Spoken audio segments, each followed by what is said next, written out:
Welcome to the Jill on Money Show. It is Thursday, September 15th. And I, as you listen to this, am on my way up to the big Cycle for the Cause ride. And thank you so much to everybody who has donated. We really do appreciate that. So grateful for the community. I think every time I get a $5 or a $10 or a $15 donation, it's as important to me coming from you all as it is to get a big chunk of money from some fat cat who I know from a past life. So thanks for everything. And if you're a fat cat, feel free to give also. That would be wonderful. If you've got a financial question, all you need to do is go to our website, jillonmoney.com. and click the Contact Us button to let us know if you would be willing to come on the air. However, because I have taken so much time off, Mark and I took a nice chunk of time off in August, we have built up a huge number of emails. So I'm going to try to do a couple of email episodes, and hopefully that will break through this huge logjam that we have. So let's do it, okay? And I love the emails also, but remember, we really do need as much detail as you can provide when you send us an email, right? Okay, fabulous. Here we go. Let's start with Eric, who says, "Hello, Jill and Mark. I love the show and listen every weekday." Oh, what about on the weekends? We have weekend shows also. Okay. "I'm writing to get your opinions on using money from a brokerage account.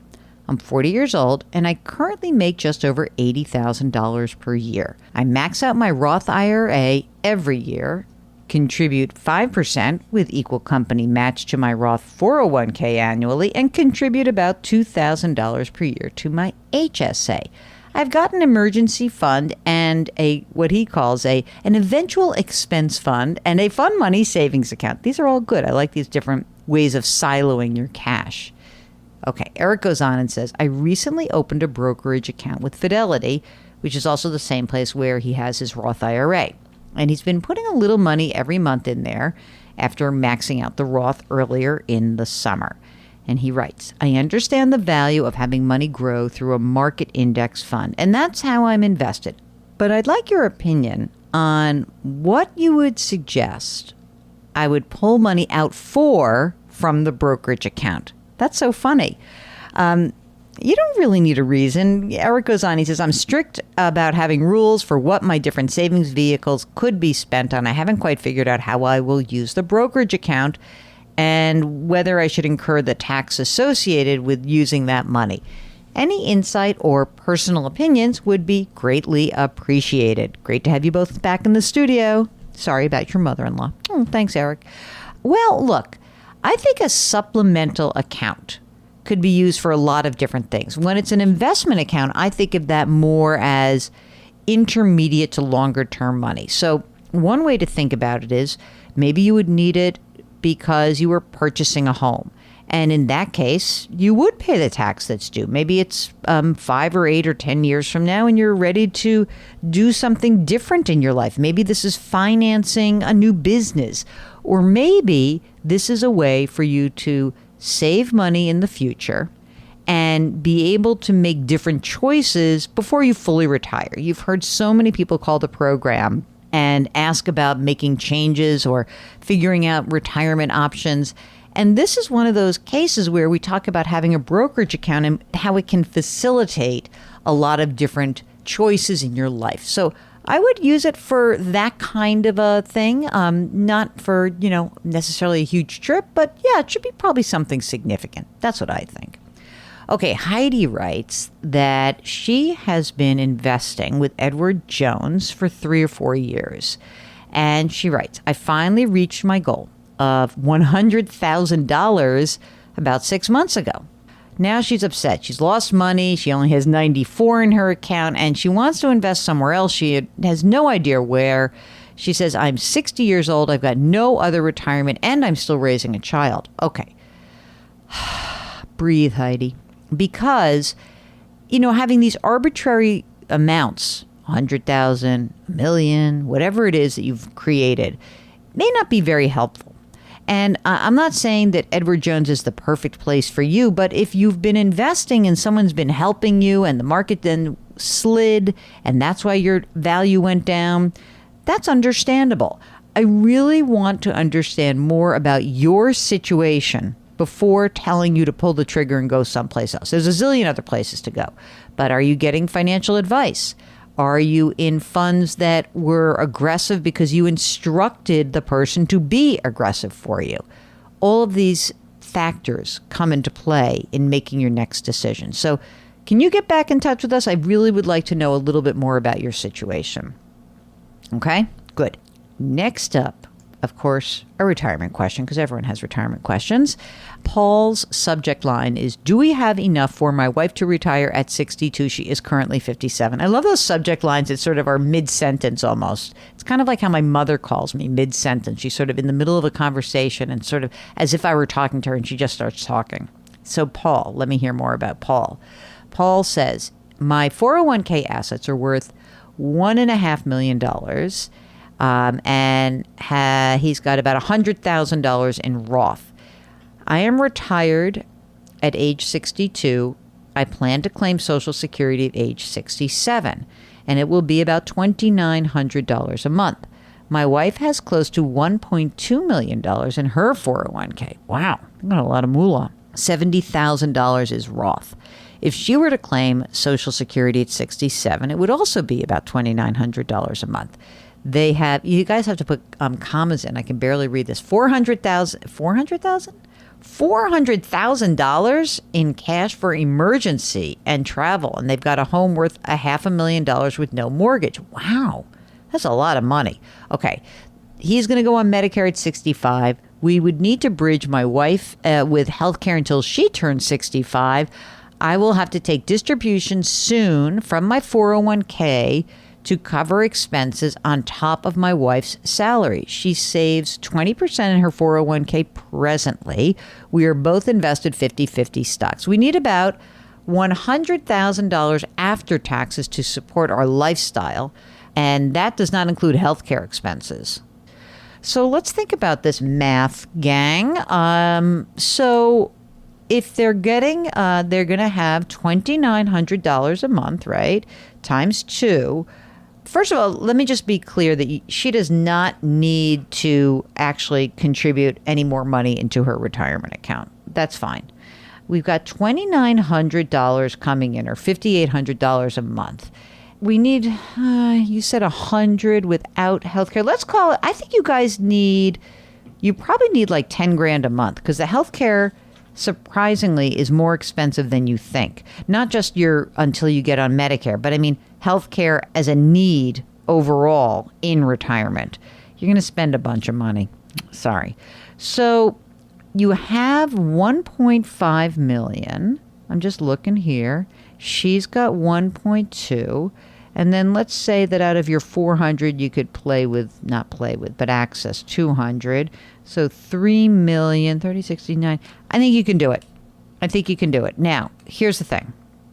What I believe is that in order to get this tidied up, I'd need to know a tiny bit more. But I think just given the facts as you lay them out, which I think are pretty clear, as long as she can keep working and maybe don't put any money into her 401k so that she has more of, I would like her to have as much cash flow as possible so that you can reduce the amount of money that's coming out of your retirement assets. That's what I'd really hope. And maybe if she could work a little bit longer, that would be even better, because Jimmy writes, all Roth all the time? And he says, hi, I just started listening to your program maybe a month ago, and I've already subscribed to the podcast and the YouTube channel. So more often than not, I hear Jill and Mark recommend Roth 401k, whether the person's in 12, 24, 32. What are your guidelines when deciding between a traditional or Roth 401k? When are traditional 401ks, traditional assets more appropriate? It's not always. It's just sometimes, even when you're in a high tax bracket, even the 32. I'm not saying that I would do it at, the 37, but I think that even when you're at the 32, the reason it's good to have some Roth assets is that we want to minimize the amount of money you're forced to pull out of your retirement account in the future. And those required minimum distributions are the aspects of the planning process that are unknown and can throw your whole tax situation off. So it's not always, it's a definite at 24. It's a maybe at 32, depending on whatever else is going on in your life, Jimmy. So give us a holler, and I'd love to hear more about you, and we'll get you on the air. How about that? Okay. This is from Moira, who says, "Hi, Jill and Mark. Love the show. I've been listening for the last couple of years. My husband retired from the police after 25 years of service. And he currently has about $500,000 in his Section 457 plan. And he is not going to touch that until after he turns 62. He's 51 now. He is currently entitled to a pension of $6,000, and after taxes, we receive $5,100 each month. He started a new job last year where he is in a municipal retirement fund with a pension and a 401k equivalent. And we are thinking of maxing out the 401k this year and going forward since he's over the age of 50. Is there any advantage to also adding contributions to his retirement fund, or instead of additional contributions, use the money to add to our brokerage accounts? If he retires from the new job at age 62, it's estimated we will get $400 a month from his second pension. By the way, the current job's retirement plan has a rate of return of about 7.5%. She says, but that's interesting. I wonder if that's a guarantee, because if that's a guarantee, I'm interested. Very interested. She's 49. She earns $200,000. She expects a big bonus in December, maybe 125 or 150 grand. Here's the other info. They've got some houses here. The primary residence paid off is worth $450. They have a vacation home that's worth $500,000 with a $200,000 mortgage. They've got a bunch of money in retirement, $1.2 million, a brokerage account with about $65,000. They've got a couple of kids in college. They do have enough money in their 529s to cover the college costs. They've got all their estate planning in place, but she says, we're going to update it.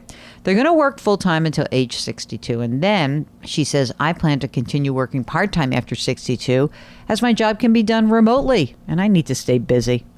That's good. Okay, what do I think about putting money into this retirement? Here's the thing. You've got a lot of retirement assets. Even though I like this rate of return of 7.5%, I'm very much drawn to that. But you have money, you've got a pension, and you don't have that much money in non-retirement assets. So I think for now, I would probably think about one of two possibilities.